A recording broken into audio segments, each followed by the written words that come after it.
धर्मानुरागी सज्जनों, शक्ति एवं भक्ति की साक्षात स्वरूपा मातृशक्ति व्रत कथाओं की श्रृंखला में आज हम लोग अक्षय तृतीया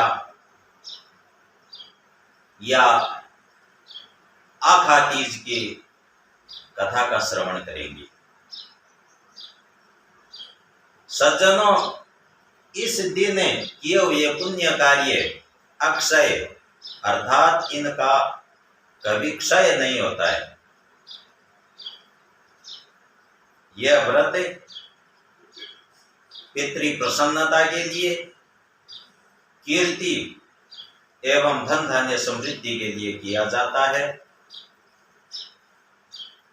आज हम लोग अक्षय तृतीया व्रत का महात्म्य, पूजन विधि एवं कथा श्रवण करेंगे। आइए मन शुद्धि के लिए हरि संकीर्तन करते हैं। हरि शरणं हरि शरणं हरि शरणं हरि शरणं हरि शरणं हरि शरणं हरि शरणं हरि शरणं दयालु राम की शरणं कृपालु कृष्ण की शरणं दयालु राम की शरणं कृपालु कृष्ण की शरणं हरि शरणं हरि शरणं हरि शरणं हरि शरणं। पुराणों के अनुसार इस दिन से त्रेता युग का प्रारंभ हुआ है।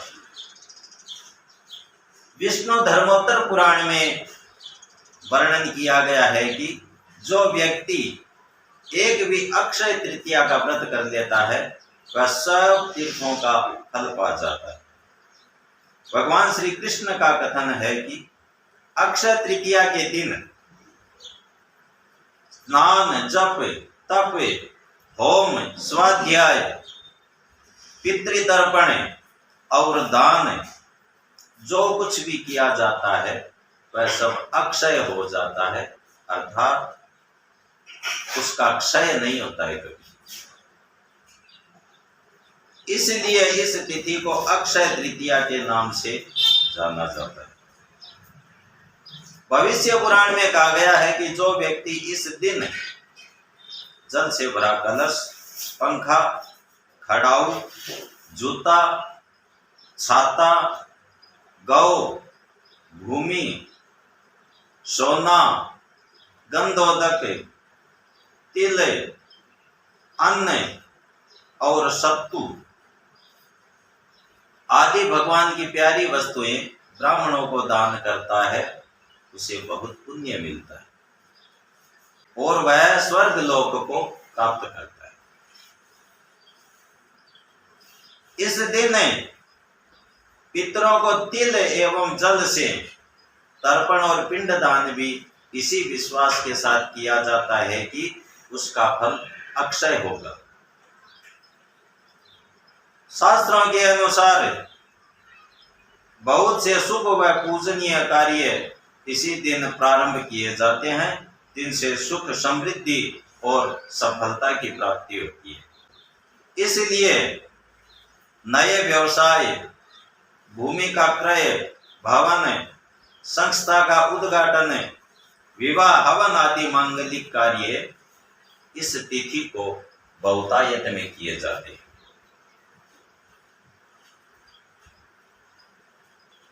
जो मनुष्य इस दिन गंगा स्नान करता है वह सब पापों से मुक्त हो जाता है।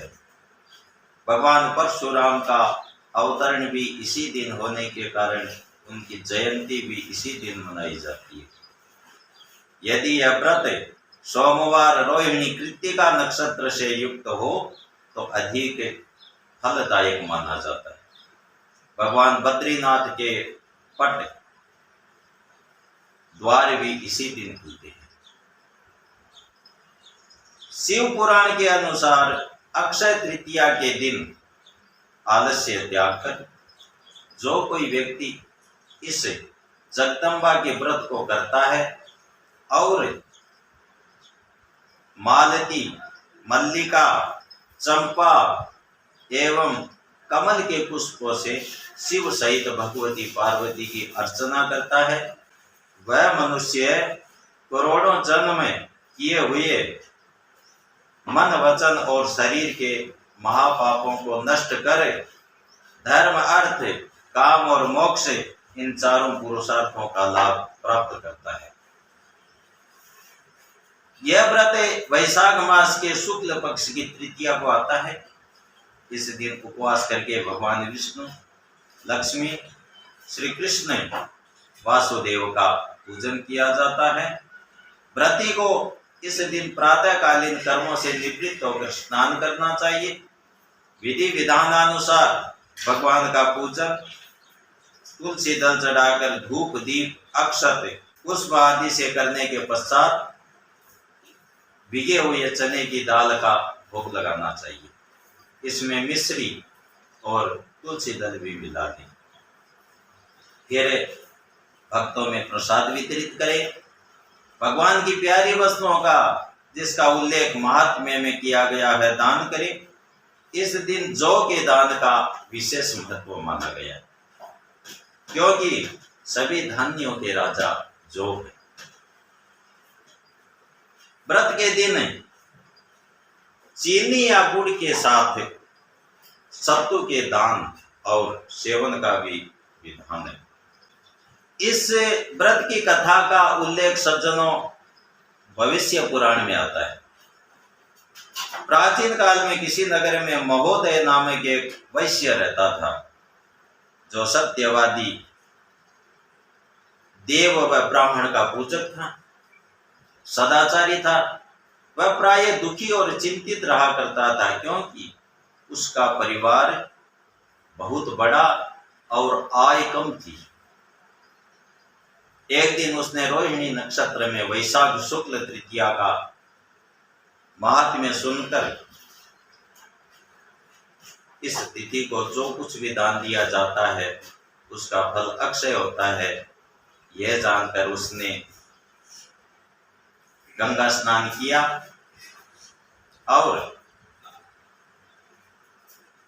पितृ एवं देवताओं का तर्पण किया। फिर घर आकर देवी देवताओं का विधि पूर्वक पूजन किया। ब्राह्मणों को दान दक्षिणा के रूप में जौ, गेहूं, सत्तू, दूध, दही, गुड़, घड़ा, पंखा एवं सोना शक्ति के अनुसार शुद्ध मन से प्रदान किए।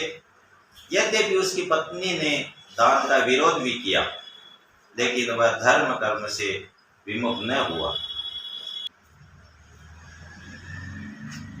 परिणाम यह हुआ कि वह दूसरे जन्म में कुशावतीपुरी नामक नगर का राजा बना और धन संपन्न हुआ।